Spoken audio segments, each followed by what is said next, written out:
G'day there folks, it's Connie here again from Marquee Industries and we are back with some more stories from Reddit. As always, if you enjoy these videos, be sure to hit like and subscribe and also the notification bell so you never miss an episode. Alrighty, let's get right into it. Alrighty folks, kicking things off on relationship advice. This one was written by a throwaway account and it's titled, "My husband's affair daughter was dropped off at our house 2 weeks ago and it's causing issues in our marriage. Is there any way to salvage this? My 34 female life is falling apart and it's all thanks to my husband. We had a perfect life. Both of us worked in the jobs we loved. We have a beautiful daughter, 10, and a healthy son, 5. When I was pregnant with our son, we both almost died due to complications. So before the birth and even afterwards, I didn't want to have sex. Why would I? I almost died and my body was in pain for months afterwards, even with strong medication. I thought my husband understood, but he never pushed me for sex or even asked. I thought it was because he understood my pain, but apparently he was just getting it from somewhere else. A few months ago we were visited by Child Protective Services. I was terrified at first, frantically thinking of what we did wrong with our children to cause a visit. But no, as it turns out, some woman I've never met before died in a car accident, leaving behind a daughter, and my husband's name was on the girl's birth certificate, and he was named in the woman's will as the father. I thought it was a mistake at first, until my husband told me the truth. As it turns out, while I was suffering my pregnancy and the after effects of almost dying, my husband would go to a woman he knew at work and get it off with her. He said this as if he did me a favour. Well, as the CPS worker explained to us, my husband is her closest living relative that can care for her. The woman's family apparently wanted nothing to do with the poor little girl. When she asked us if we wanted to take her in, I said yes. Yes, I know this might be the true case of all my issues, but my husband pawned that poor girl off to live with her single mother for 5 years. He doesn't get to pawn her away when she needs help. She's his responsibility, and now is ours. I told him I'll help take care of the necessary visits for wellness checks and help with whatever CPS wants us to do. All he had to do was explain everything to our children. The fact I'm saying this tells you what he did. Yes, nothing. We had to clean out a room and buy new furniture and even looked for some toys. Our children go to a private school, so I picked up some more work hours in order to be able to afford her tuition. I was the one who had to tell our extended families the big change because he didn't want to do so. I did almost all the heavy lifting. So colour me shocked when his daughter finally joins our family 2 weeks ago, and the first words out of our children's mouths was, "Who's that?" Yes, I was the one who had to tell our children's school, extended families, family doctors, and my workplace about my husband's affair and subsequent addition to our family. But he couldn't tell our children because he was too ashamed to face them. So guess who was the one who had to explain that they have a sister now, as I'm trying to settle the poor girl into her new home and room. And shocker, our children didn't take the news well as it was happening right in front of them. My daughter was screaming while crying, causing my son and the little girl to cry. A situation that could have been avoided if my husband just did the one thing I asked of him and explained everything to them much sooner. It's been 2 weeks of her living with us and the situation hasn't improved. My husband has not picked up the slack that comes with having a new addition to the family, so we're struggling right now to make ends meet. I feel embarrassed bringing all 3 children around for appointments and groceries because the little girl is very much obviously not mine, and I can tell people are judging our family. My daughter is much moodier and less happy and refuses to even acknowledge our newest addition to the family. Our son doesn't really understand what's going on, and it's causing even him to lash out. And I don't even know how to help the poor little girl, because I know that if I feel like my life is falling apart, she must feel even worse. I suggested family therapy, therapy for our children, even just marriage therapy so we can hopefully move past this and work together as a unit for all the children. He's refused everything, saying that he knows he'll be lectured by everyone when all he was doing was trying to help me. I just don't know how to fix this. Please help me. I don't want to divorce him because I just know that'll make it worse for the kids, but that's the only option my family is telling me. Meanwhile, his family is begging me to just make this work and to just look past it. Thank you. I hear you all loud and clear. We'll be looking into therapy for me and the children, and hopefully a good divorce lawyer. But first, I need to get some answers because some of you are raising some good points. Opie comments further, on if she was sure her husband wasn't cheating now. I know this is pathetic to say, but I really did think he was amazing before all of this. When I gave birth to our daughter, he stepped up to the plate by caring for her and doing housework. He was an attentive father to both of our children before all of this. I was able to tell him I need to take a break, and he would just step to it and care for them and make sure I could relax. I don't know why he committed such an affair and then tried to excuse himself, and I don't know why he's decided to not care about our children as much as he used to be. I guess I just keep hoping if we all go to therapy and find the root of the issue, we can fix it and go back to how our relationship used to be. Now, reading all these comments that are sounding just like my family, I guess I was just being naive. Opie comments on leaving the child to her father as the girl is not Opie's responsibility and told to leave her husband. I have to disagree with this comment. As much as I hate my husband's actions, I do not hate her enough to just abandon her in such a terrible time for her. I agreed to take her into our home, so she is indeed my responsibility as much as my husband's. And I didn't say this at first because I didn't know if it was important, but she and my son have gotten really close in such a short amount of time. I would feel heartbroken separating the two. Yeah, geez, this is way above my pay grade, but it's clear that there's no easy way out here. Even with divorce, which I think we can all agree is probably sensible for the long run, it's going to be a long, hard road getting the kids, on board with everything in a way that, won't mess them up for the rest of their lives. Let's go to the comments. The kids need therapy. If he won't go, that should tell you a lot. He doesn't give a crap about any of you. And also, doing you a favour? What the actual frick? None of these kids asked for this. You didn't ask for this. He created all of this mess and won't help to fix it. I'd be talking to an attorney second, but therapist first. Your husband sounds like a loser, and it sounds like you're an amazing woman that deserves much better than him. I'd agree. Plus, he has the audacity to say he did it because he's trying to help her. He completely takes no responsibility whatsoever. Opie sounds like she's trying to look beyond her husband's infidelity and putting the needs of an innocent child first, a child who has lost her mother and effectively has no father or family. Opie deserves better. Tell his family your cowardly POS husband is avoiding everything.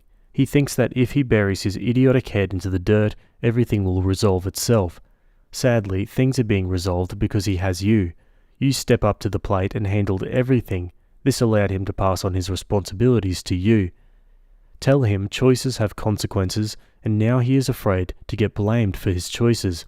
If he makes the choice to avoid his duties as a father and husband, then there will be further consequences. You haven't even gone after him for his effing affair. Did the little girl know that your husband is her father? Lastly, you did the right thing. You really do have a huge heart to accept her into your family. I really do hope you find a way to have her fit in and make things work, with or without your husband. Your husband handles life through avoidance. You need to talk to him privately and ask him what he thinks his responsibilities are regarding this. What does he think it says about him dumping his responsibilities on you? Why does he think it's fair you handle his shame? Does he have any self-respect? Does he understand that if you divorce him, that child becomes 100% his problem? Does he not get that it can get worse if he doesn't step up? What's he willing to do? Yeah, and that's the million-dollar question. Okay, let's go to an update. I'm sorry, you were all right. It was a lie. When all of you were pointing out how the kids' responses to the youngest arriving didn't make sense, it made me realize how correct that is. They came home to a room all made up, and I made passing comments to them asking about how excited they were for youngest's arrival. They should have known about her. At this point, I decided to just ask my eldest daughter directly because she was still so upset about it, and I think subconsciously knew I wasn't going to get the truth from husband. So I went to her room while she was lying in bed, and I asked her. I told her that I asked her father to explain to the two of them what was going to happen. They saw her new room. I talked about her to them, so I don't understand my eldest's reaction. So yes, it turns out husband didn't tell them, and then me, the truth. A surprise to no one, I'm figuring out. The story he told the kids was that the youngest was a daughter of one of our friends, and we felt so bad we had to take her in. Nothing about her being their half-sister, or him having a daughter with another woman. Well, when she came home that day and the kids asked who she was, The pictures we were able to share of youngest, she had braids in and wore much different clothing than when she arrived. It was my response to them that ruined his little lie. Quote, "This is youngest's name, your half-sister, remember?" Our son was too young to really get what it meant, but our daughter did. That's why she freaked out that day. Not because of the new addition to the family, but because what the new addition meant. I apologized for causing her to freak out that day, for not sitting both her and her brother down for a real discussion over how they feel and to make sure their father did what he was supposed to do, and apologized for only talking to her now after she had a much-deserved reaction to it all. My daughter accepted the apology, and I asked her if that was why she was distant from the youngest. She told me that's part of it, and because word got out at her school about what the newest addition to our family going to the school meant, so now she's getting teased and picked on for having a father who cheated. It broke my heart realizing just how badly I messed up. By continuing to beg the spineless man they called a father to help them and then allowing myself to get shut down, I was essentially allowing all the kids' needs to be ignored. I told daughter I'll sign her and her brother and sister up for therapy. Of course, the pathetic man tried to plead with me not to when I mentioned signing the kids up, but I told him to give it up already. All 3 children's lives have changed, and it will help them adjust with a professional to speak to. He's been grumbling and whining about it, but I don't care anymore. And this might cause many to be upset with me, but I'm in the process with husband to have him transfer custody of the youngest to me. I've grown to care for her, and as some comments in my last post have pointed out, once I do divorce him and leave with our kids, I don't doubt he'll treat her awfully or neglect her. He's been right on board, and it took some convincing, but his parents finally agreed to be witnesses. I got all the paperwork set up and scheduled an appointment with an attorney to help with anything else. Once that happens, I'll try to get everything I need in order to have a smoother divorce and then subsequent move to be closer to my family. Thank you to everyone for giving me a good slap in the face and helping me realize that the children and I deserve better, and I was being so gullible into thinking a man who cheats on his dying pregnant wife is deserving of any respect. Okay guys, we're going to jump to a new update, which was actually a separate post titled, "How do you tell your children you're going to divorce their father?" I have 3 children, an 11-year-old daughter and 2 6-year-olds, a son and a daughter. Just recently, after months of court hearings, home visits, background checks and interviews with a judge and a social service worker, I've been granted custody of my 6-year-old daughter, with her biological father, my husband, giving up parental rights to me. Right now, I'm looking into how a divorce will go and what I need to get any affairs in order to make the process as smooth as possible for everyone involved. The reason for the divorce is because of how he behaved when his adultery came into light. As you can see from the ages, he cheated on me with a co-worker of his while I was dealing with a highly complicated pregnancy and birth. I was the one who had to get everything in order. Meanwhile, it seemed like he did everything he could to make the process of a new addition to our family as difficult as possible. He lied to our children, refused to take all 3 children to therapy, and when I did take them, he whined and complained, refused to take on extra workload to help our budget stabilize after a new addition, refused to even acknowledge the children were struggling, and even refused to take all 3 children out and about because he didn't want people to judge, but it was perfectly fine for me to go through it. Basically, it felt like I was the only one trying to repair our family and have us move forward, while he made damn sure we were stuck and hurting because he refused to acknowledge that he messed up. Divorce is the only option for me at this point. I just want to know, how can I explain this to my children? I've seen how refusing to actually explain to children can hurt them. Hell, I was the one picking up the pieces from last time thanks to him. I just don't want there to be any more lashing out or fighting. I'm terrified for my eldest in particular. She was the one most hurt by all these changes, and I know she'll understand why. The last thing I want is for her to blame her siblings or herself. I've yet to tell anyone else my plans for divorce because I don't want it getting back to him or the kids before I'm ready. And if there's no way to make the impact easier, how can I make sure it's less damaging for them? Opie elaborates more to a commenter questioning the story. Okay, let me try to help. I'm sorry for the confusion. I discovered her existence about a year ago because her biological mother died in a car accident. It's a little confusing here, and he still won't give me the why of this, but he was on her birth certificate as the father, so social services did the usual of home visits and background checks to place her with us, because I refused to allow him to turn his back on her and have her struggle in the foster care system. I'm a nurse in the Pediatric Trauma Centre. I've been there as emotional support for children when they've been told about a parent's passing in accidents, or we had to make the tough call to CPS for abuse cases. I do not wish for anyone to witness when a child realises that they're an orphan or being taken away from their parents. It's why I pushed for us to take her in. People on Reddit have told me that I'm too much of a saint for taking her in, and that's why they don't believe me. But if you ever have to rub the back of a 4-year-old having her first panic attack because she was told her parents didn't survive, I hope you understand why I refuse to ignore a 5-year-old who this time I could save from the system.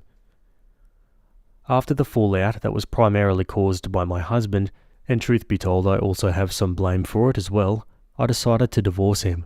I asked him to transfer her custody to me because I knew after the divorce there's a high chance they would keep her with him and he wouldn't be a good father to her.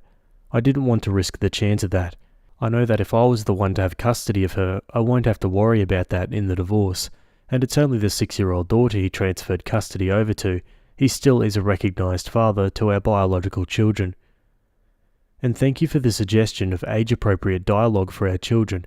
I do have some training on that because of my work, so I could try to rework it to make sense for divorce, and probably bump up therapy for the children. Yeah, it's no doubt going to be a hard conversation, but ultimately a necessary one. Let's see what some more commenters think. Ever since I read your post a few months ago, I've been amazed that someone as conscientious and caring as you could marry someone as unworthy and selfish as your husband. I believe you know that the work of explaining anything to your children will be yours, considering that their father is a coward. I hope you have managed to get them some therapy. It would be a good idea to talk to their therapist about the best way to approach the problem. I hope yours work out and you find a path to peace and tranquility with your children. Opie replies, I know every woman has said this and people will roll their eyes when I say it, but he really wasn't like this at all before the affair was brought to light. He was an attentive father who would take care of our children and made me feel safe and heard.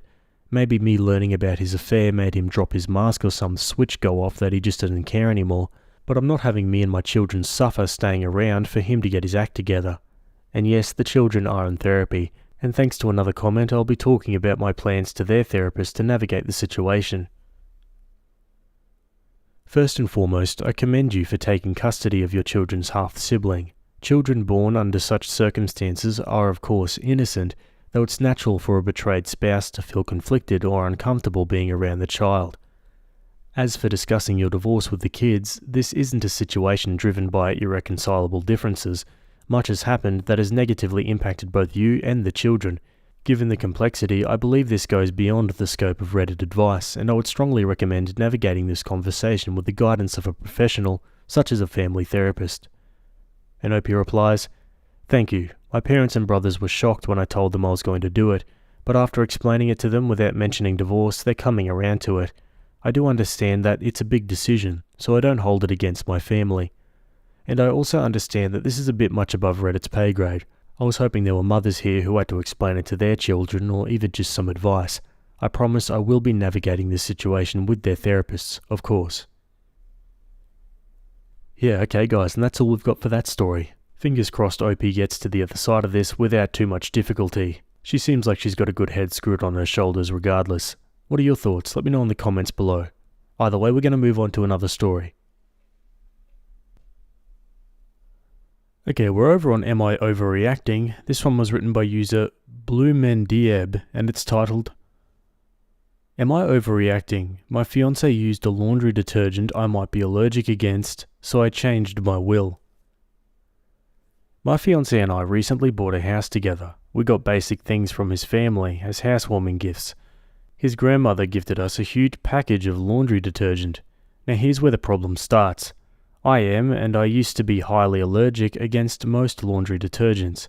I'm not talking about some uncomfortable itchiness or whatever, but vomiting, diarrhea, losing my eyesight temporarily, and at the end of my consciousness.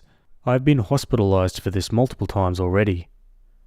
We are using 2 brands I'm not allergic against. He keeps complaining that they don't smell good, which might be true. They aren't really fragrant, and I know he used to drown his clothes in fabric softener to make them smell nice. I offered to slowly start trying new laundry detergents because he keeps complaining, and those two aren't easily accessible in his home country, but definitely not in the foreseeable future, as I am 8 months pregnant and very afraid of the possible consequences. We still have more than enough of the safe ones.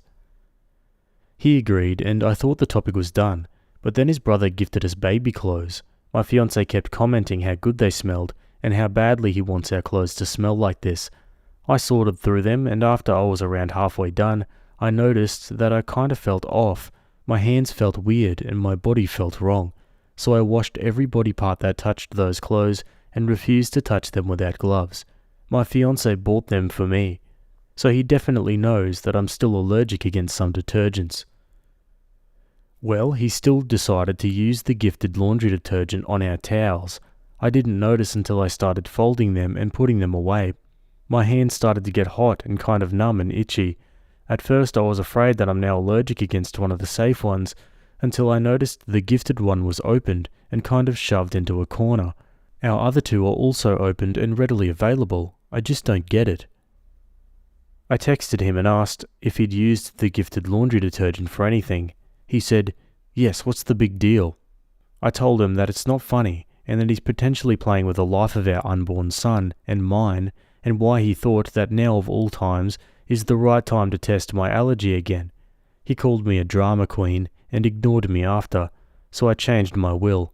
My fiancé gets nothing now, neither my part of the house nor my other assets. Everything goes to my son, with my family as trustees, until he is of age. If something were to happen to both my son and me, my cousins will be the sole inheritors. My fiancé was originally meant to be the trustee with different guidelines to make my son's life and his pretty comfortable. I trashed the old will, sent the new version to my lawyer to make him look over it, and plan to get it to a notary as soon as possible. Wow, yeah, that's obviously a very serious health risk that he's subjecting OP to here. You can't just be brushing it off like this. Let's go to the comments. Are you sure you want to marry this person? Opie replies, "Honestly, I'm not quite sure at the moment. He changed completely after I got pregnant. He used to take safe sheets and blankets to friends so I could sleep there without worrying." Opie, is the bar so low that you would put yourself in danger because it's an inconvenience to the fiancé? My mother is highly allergic to certain fragrances and detergents. My father didn't know and forgot when he picked one up. Used it, she had a bad reaction. He felt bad and gave the detergent away, then went and got something she wasn't allergic to. His response was to fix it so his wife was not hurting. Yours is treating you as an inconvenience for something as little as laundry soap. Fiancé won't put in the effort to not do something that hurts you. Does Grandma know you're allergic? Opie replies, "She doesn't. If she would have known, she probably wouldn't have given it to us. She gave us lots of cleaning stuff in general, so laundry detergent fits right in. His mother knows though, but I don't think she knows exactly what I'm not allergic against, and figured her son would handle it, if it's something harmful to me." Girl, what's the matter with you? The answer isn't to stick around and plan for your own death. You leave that relationship and get away from him before he kills you and your baby. Don't you have any survival instincts? Wait, what? Help me understand your thinking here. Your fiancé is purposely triggering your allergic reactions while you're pregnant. You asked him about it and he called you dramatic and is now ignoring you. Your response is to change your will. That makes me think you think he's trying to kill you, right? You don't want him to benefit from your death, but you're staying with him? If you feel your health and the health of your child are at risk, is there somewhere else you can stay? Can you talk to a doctor? Have your doctor talk with your fiancé? Do you even trust him with your health and safety? If not, I don't see this leading to a happy ending, will or no will. It seems like there are a lot of missing steps between what happened and your response.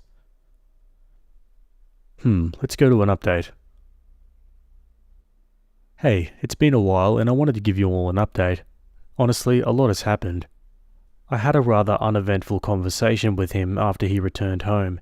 He justified his usage of the laundry detergent with the presence of cleaning towels in between the normal towels. I asked him how that matters. Well, apparently it's because I wasn't going to dry myself with those. I wasn't satisfied with that answer and asked about the normal towels, as there were only 2 for cleaning and over 10 normal ones, and how the smell of cleaning towels is even relevant because like he said they're for cleaning. He didn't answer and started ignoring me. That answer was enough for me though. I knew it was BS, but I don't know, I'd kinda hoped for a better excuse. I was kind of withdrawn from him at this point and decided to watch his behaviour towards me to figure out what was going on. I thought that I might get an answer somehow, somewhere, because he was my best friend and I just didn't want to believe that I mattered that little to him. The next incident happened soon after though.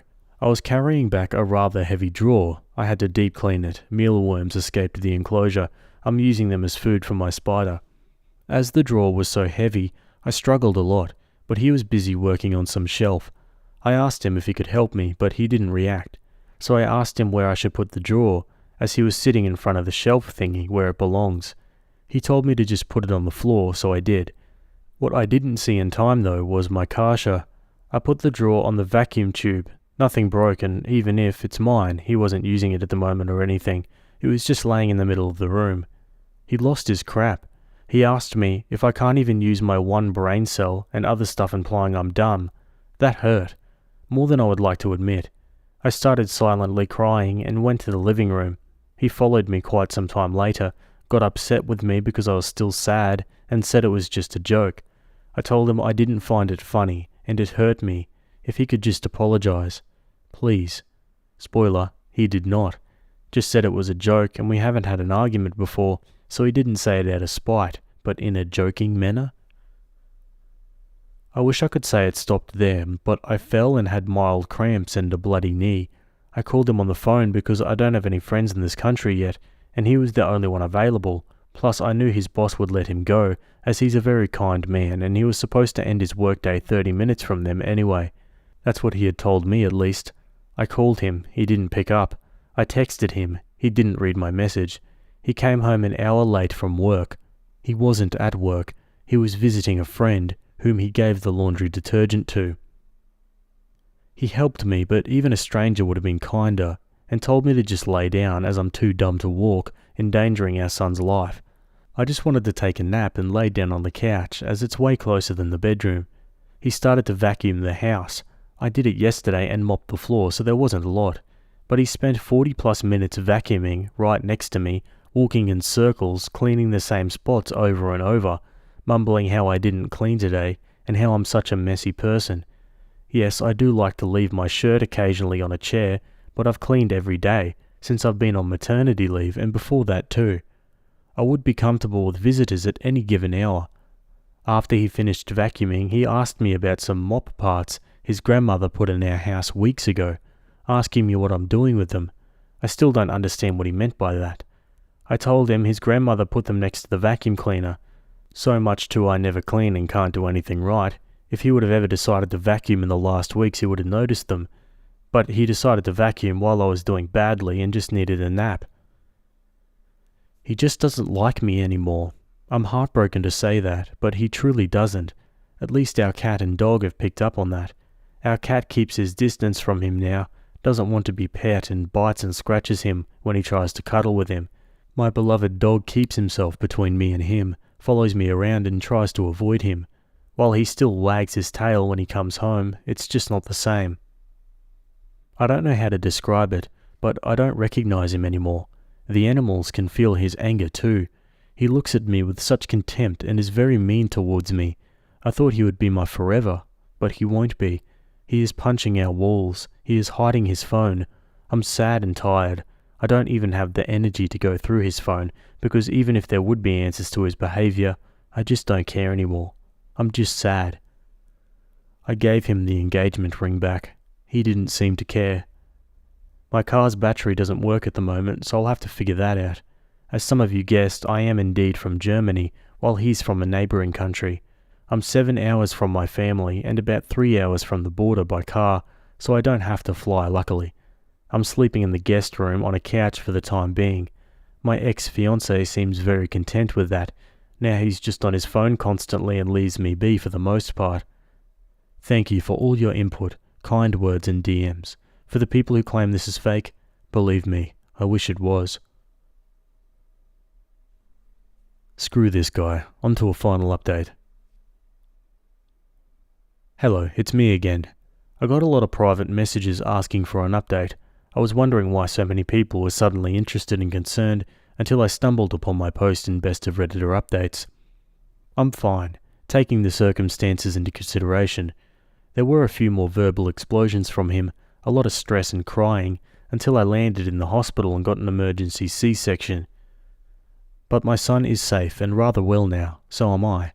I wasn't sure whom to contact, as my family thinks you can work out anything except physical abuse, so I contacted old friends from school and university. They came in clutch and were really helpful, even though I'd ignored them for so long. Some people were afraid that my car's battery got messed with. I can confidently say that it didn't. I just wasn't driving it for a very long time, and the winter is harsh there. We were able to jumpstart my car though.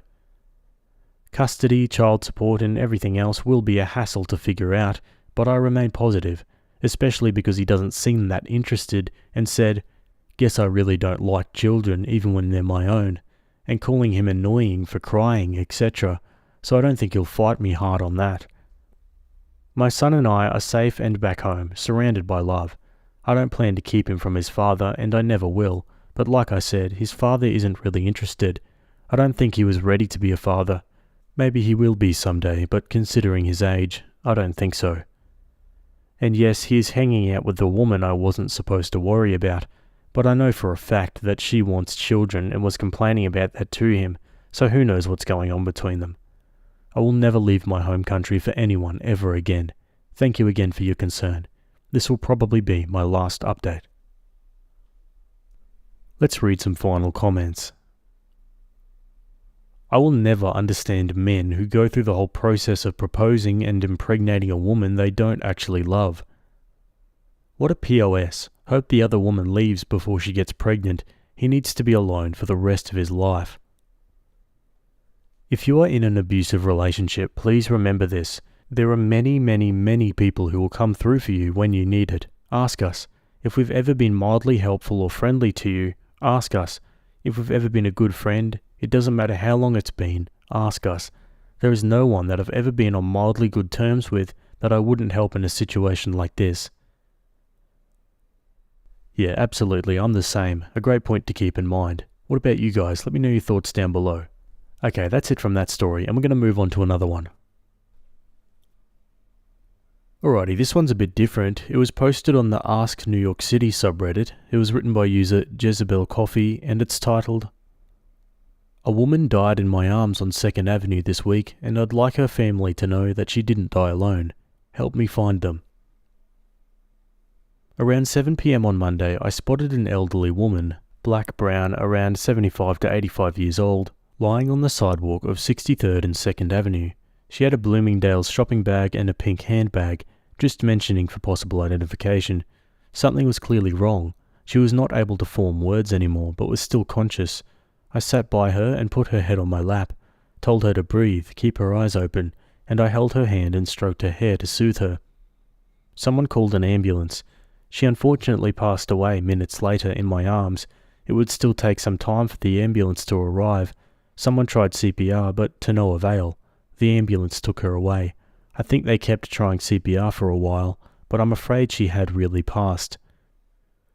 I forgot to give the ambulance personnel my information. I regret it so much because I would want her family to know she didn't just pass away alone on the cold and dark sidewalk, that she had a bunch of strangers caring for her and talking to her, that her hair was stroked and her hand was held, that we tried our best. I called Mount Sinai Hospital the next day. That had been the ambulance. The operator put me in touch with the West Emergency Room on 59th Street and to someone else, but everyone told me that they couldn't pass a message to the family because I didn't have her name or date of birth. I asked them, isn't the time and exact pickup location enough? But everyone said no. Please, can someone at Mount Sinai help me, or does anyone have advice? Let's go to the comments. Sorry, I don't know how you can find her family, but I'm very glad you were there for her. You were her angel. Opie replies, "Oh, thank you so much. I'm still quite shook by it. Me and the other strangers just kind of hugged and cried together for a few minutes after she was put in the ambulance, and then we went our separate ways again. It was a weird walk home, for all of us, I'm sure. I was so grateful to that handful of people." You are a good human being. I can't even imagine how many people had walked by her, and would have kept walking by her. Opie says, "I'm afraid many did. I saw it happen as I approached. It got me thinking a lot, especially as winter is nearing, about the homeless too. I think many assumed she was just a homeless person or someone who OD'd. Please always check on people, if ever so briefly, when you see them on the ground and they seem semi-unconscious. Whether they're homeless or not, it can save lives. I'm so moved by the kindness you showed her in her moment of need. It must be so much for you to carry with you and process, but I hope you're proud of your instincts and how you rose to the occasion. I'm sure it's not nearly anything you expected to be doing ever. What a gift, and also how tender and upsetting. It's not at all overkill to consider speaking with a counsellor or therapist about this to help you make sense of what you witnessed and took part in, especially if you don't end up getting answers about her identity or getting to inform her family. You comforted her in a profound act of love and humanity, and we should all be so lucky to be selflessly cared for like that in our final moments. Opie replies, "You're so kind, thank you very much. It was a rough night, that first night. I kept seeing her face so clearly. It's strange because it's an incredibly intimate moment too you suddenly share with someone, and to then walk home and think, these are the last hands that touched her face. It still chokes me up. I've talked at length with my mum today, who has for decades volunteered in a hospice, guiding people in their final days. That was really helpful. In any case, thank you for this reminder. I appreciate it." And a short update. I've reached out to the chaplains of Mount Sinai and New York Presbyterian, as well as the New York Medical Examiner's Office and Patch UES News. I have no idea how likely I am to get a response. May also write to the New York Times if I can find the time today. We'll go by Bloomingdale's next Monday around that same time and see if that leads anywhere. Thank you for all your great suggestions, keep them coming. And on a more personal note, your kind words are truly quite healing. And on to the final update. In follow-up to yesterday's post, with the help of you guys, I was able to find the family of the woman who sadly passed away in my arms on a UES sidewalk and let them know that she didn't die in solitude. I'm so grateful. Because you all commented and upvoted, this post had a wide reach. It led to one reader referring her friend to this thread after hearing about a loss she experienced this week that resembled my story. I received a private message, and one long and heartfelt phone call later, for which I am eternally grateful, and an exchanged picture to confirm the identity, we knew we were talking about the same person. I'm sharing this update with the friend's consent. The woman's family mostly lives in India. They'd been informed about her death by the hospital, but had not received information about the circumstances of her passing. The friend will now be telling the family about the group of people that rubbed her shoulders to stay warm, stroked her hair, and tried to comfort her in those final moments. A sweet little fun fact that goes to show how connected we are even though we're strangers in this big city. Turns out the woman used to be a chemistry professor at the same university where I work as a history researcher. May she rest in peace, and may her family be well. And a big special thank you to those other folks that were there on 63rd Street when it happened. Below, I'm going to list a few of your recommendations that felt really helpful to me, if you ever find yourself in a similar situation. But most importantly, I'd like to emphasize the importance of checking in on one another in public spaces, especially with winter nearing. Just check to make sure if someone's just sleeping on the street. I mean, I wish in general that no one had to, or if something bigger is off. Whether homeless or returning from shopping at Bloomingdale's, everyone deserves a closer glance. Let's look out for each other. I don't mean this in a saintly way. I don't always check in as I would like, but let's all keep trying. Lastly, I truly believe it's an unhealthy sign of the medical system that it's made to seem impossible to pass along a message to a family when the location, pickup time, and emblem of an ambulance are known. I understand the importance of privacy laws and regulations, but I didn't ask for her name or to be able to contact the family directly. I just asked Mount Sinai to tell the family that a loved one didn't die alone. That shouldn't be a big ask, and that sure shouldn't be a violation of anything. Thank you all, and here are some tips in the meantime if you find yourself in a similar situation.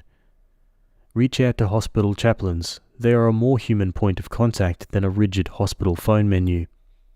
Reach out to local elderly centres or local community centres. They may know the person who passed. Contact the New York office of the medical examiner. I haven't heard back, but maybe I would have in a few days. Scan obituaries using word filters. There are some websites that combine them all, if I'm not mistaken. Play Tetris in the days after a shocking event, which apparently can help prevent trauma from forming. Contact funeral homes if none of the above works. Hang up signs in the streets. I actually printed out a bunch, but it turned out to not be needed any longer. And last but certainly not least, try posting in the Ask New York City Reddit group. Love to you all. Okie dokie folks, and I think that's a great note to end on today. I hope you guys enjoyed those stories, thanks for making it to the end, and I'll see you all in the next video. Have a good day. Cheers.